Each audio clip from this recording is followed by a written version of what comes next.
வணக்கம். தேனீ வளர்ப்பு பற்றி ஒரு பார்வை. தேனீ வளர்ப்பானது வேளாண்மை சார்ந்த தொழில்களில் அதிக முதலீடு இல்லாமல் தொடர்ந்து வருமானம் தரக்கூடிய தொழில்.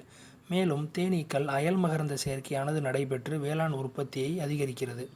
மகரந்த சேர்க்கையில் 80% தேனீக்களால் மட்டுமே நடைபெறுகிறது. தேநீர் வளர்ப்பிற்கு மூலப்பொருள் பூக்களில் இருக்கும் மகரந்தமாகும். அறிவியல் பூர்வமாக தேநீர் வளர்ப்பானது 19ஆம் நூற்றாண்டின் இறுதியில் தொடங்கப்பட்டது. தேனீக்கள் கூட்டம் கூட்டமாக குடும்ப வாழ்க்கை வாழும். ஒவ்வொரு குடும்பத்தில் ஒரு ராணி தேனீ, சில நூறு ஆண் தேனீக்கள், 2000 முதல் 10,000க்கும் அதிகமான வேலைக்கார தேனீக்கள் என ஒரு கூட்டில் காணப்படும். வேலைக்கார தேனீக்கள் மட்டும்தான் கொட்டும் தன்மை உள்ளது. ஆண் மற்றும் ராணி தேனீக்களுக்கு கொட்டும் தன்மை இல்லை. தேனீக்களின் பணி நேரம். கதிரவன் தோன்றியதிலிருந்து மறையும் வரை தேனீக்கள் உணவிற்காக மலரை நாடி வரும்.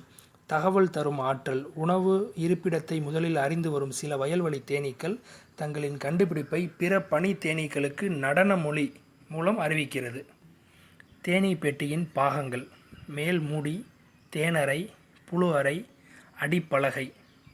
இந்த கம்பிகளின் வழியாக எறும்போ பல்லிகளோ தேன் கூட்டிற்கு செல்வதை தடுக்க ஒரு குவளையில் தண்ணீர் ஊற்றி வைக்கவும். தேனறை 5 சட்டங்கள் இருக்கும். இங்குதான் தேன் சேகரிக்கும். தேனீக்கள் பொதுவாக தேன் அறையில் உள் சட்டங்களில் உள்புறம் மெழுகு அறை வைக்காமல் மற்ற இடங்களில் மெழுகு அறை வைத்து தேன் சேகரிக்கும். இதனை தடுக்க முன்னாள் அறுவடையின் போது கிடைக்கும் மெழுகு சட்டங்களை உள்ளே வைத்து கீழே விழாமல் இருக்க ரப்பர் பேண்ட் போட்டு விடவும். இதுபோன்று ரப்பர் பேண்ட் போட்டு வைத்தால் தேனீக்கள் சுலபமாக சட்டங்களில் உள்ளே மெழுகு அறைகளின் தேன் சேகரிக்கும். இப்படி சட்டங்களில் சரியாக தேன் சேகரித்தால் எளிதாக தேன் அறுவடை இயந்திரம் மூலம் தேன் மெழுகு அறைகள் சேதமாகாமல் தேன் அறுவடை செய்யலாம். அறுவடை முடிந்த பின் மீண்டும் தேன் சட்டங்களை மெழுகு அறையுடன் வைத்தால் தேனீக்கள் புதிதாக மெழுகு அறை கட்டாமல் பழைய மெழுகு அறைகளில் எளிதில் தேன் சேகரிக்கும். இதனால் தேன் அறைகள் கட்டும் நேரம் குறைக்கப்படுகிறது. புழு அறை.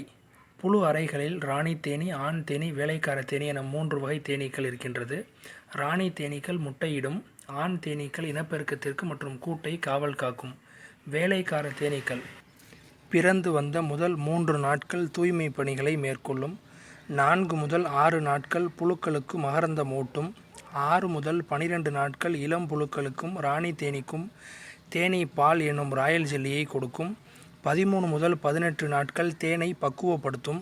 18 முதல் 21 நாட்கள் தேன் கூட்டை காவல் காக்கும்.